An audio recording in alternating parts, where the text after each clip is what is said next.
دیکھیے، کوئی بھی ایجنٹ جو گاہک لے کر آتا ہے وہ اپنے اس محنت کا مطالبہ کر سکتا ہے، محنتانے کا مطالبہ کر سکتا ہے.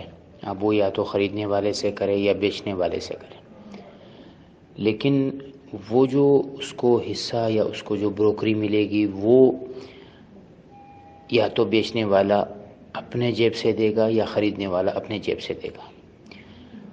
ایسا کرنا ٹھیک نہیں ہے کہ جی آپ تو اپنی قیمت وصول کر لو اور میرے لیے اس سے زائد یہ وصول کر لینا، تو میں پھر آپ کو جو ہے وہ آپ مجھے دے دینا. یہ تو دھوکہ ہے. ہاں، وہ اس سے یہ کہے کہ بھائی آپ جتنے میں بیچیں، آپ اس کو 15 لاکھ میں بیچیں، 20 لاکھ میں بیچیں، مجھے اتنی رقم چاہیے. اور یہ اس سے کہے کہ ٹھیک ہے بھائی، میں اس کو جب بیچوں گا تو اس میں سے 10%، 2%، 5% آپ کو دوں گا، یا میں آپ کو فکس جو ہے وہ آپ کتنے بھی گاہک لے کر آئیں گے، چاہے میں کتنے میں بھی فروخت کروں، میں آپ کو 50,000 روپے جو ہے وہ پر ہیڈ دوں گا.